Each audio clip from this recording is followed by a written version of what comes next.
Hello, my name is Peyton Bean and welcome to my Week 4 presentation on landscape changes. So what are the consequences of climate change? In this presentation we will cover vast consequences of climate change on our landscape. The way that climate change has changed our global structure is both interesting and terrifying to witness and discuss. Those changes can be seen both globally and on a regional scale. Today we will discuss examples of both of those changes. So what are global versus regional impacts? First, we have global. Global impacts from climate change can vary from global warming or rising temperatures to changes in weather patterns or sea levels, which can cause a plethora of damage or changes to global landscapes. These events cause impacts on a global or whole scale. Regional. Though regional impacts are on a smaller scale, these consequences can look very similar to those of global impacts.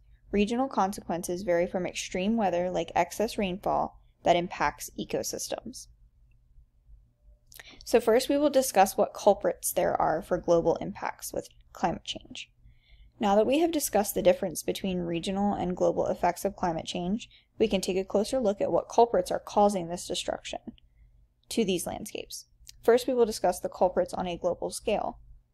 So what are the culprits concerning global landscapes? So first we have rising sea levels due to glacial ice melts from rising temperatures and global warming. Second, we have rapid permafrost thaw, which is also glacial ice melting due to global warming or rising temperatures. Third, we have intense and more frequent or rapid wildfires caused by rising temperatures and global warming, which provides perfect conditions for the exacerbation of wildfires and their spread. And four, we have increased flooding and severe drought. Though they are opposites, these culprits are both dangerous on a global scale.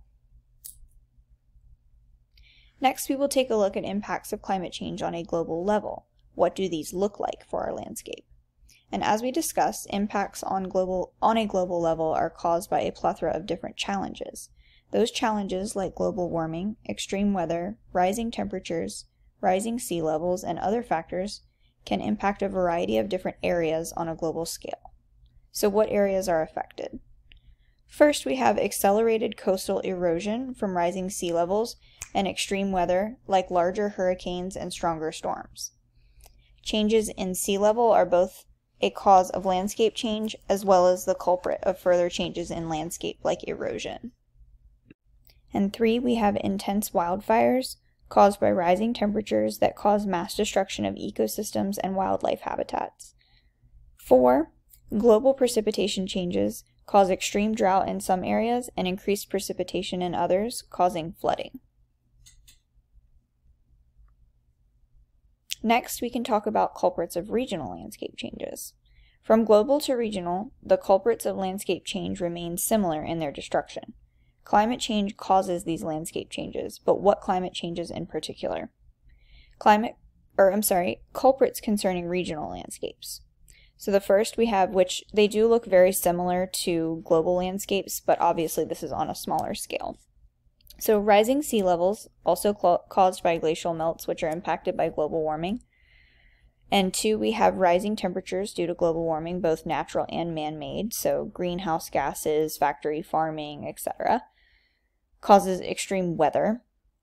And three, we have droughts and excess rainfall due to global warming and glacial melting.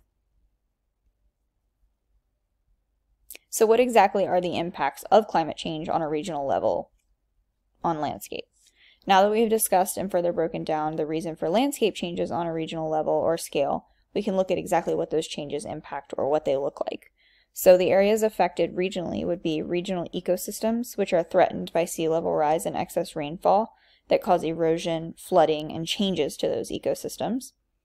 Two, we have increasing temperatures caused by global warming, which contribute to droughts in low and mid-latitude regions. And three, we have high altitude areas, which are prone to changes in ecosystems and greater incidence of waterborne diseases from contaminated or polluted water. And obviously here we have some global landscape changes, which can look very similar to regional landscape changes, but this is on a mass scale. So this is happening in a lot of different areas at the same time, or certain things are happening in certain areas at the same time and vice versa. So the first picture if we want to look here, is from 1883 to 2015. And this is obviously a lot of snow melt due to global warming and rising temperatures. And then, of course, in 2015, there's basically none left. So that's a huge, huge difference on a global scale of how climate change is changing those landscapes. Of course, we have erosion over here in this photo, and you can see how the rising sea levels and erosion and things like that are working against the landscape. And then down here we have, obviously, the first one is a drought, or an example of drought, which is definitely caused by rising temperatures and global warming. And then next to that we have, obviously, just an example of flooding, which is also caused by extreme weather and global warming. And similar to the global scale, we have our regional landscape changes, and I just wanted to put a couple side-by-sides or before and afters here. So the first one is obviously a heavily populated or dense forest, which is a changing ecosystem. So of course here, pretty normal, pretty heavily populated with trees and other foraging and things like that. And then of course a wildfire, and then after. Of course, I know that wildfires are good for ecosystems, but obviously not at the rapid rate at which they are happening today. And then next to that, there's obviously a before and after here of just a nice clean road, and then of course extreme weather happening and what that looks like afterwards. And then down here we have another regional impact, which is an ecosystem. Obviously this is a wetland, and this is a before and after of rising sea levels. Or extreme weather, which causes excess rainfall, which also causes a disruption in this type of ecosystem. And then, of course, we have our references. And thank you so much for listening.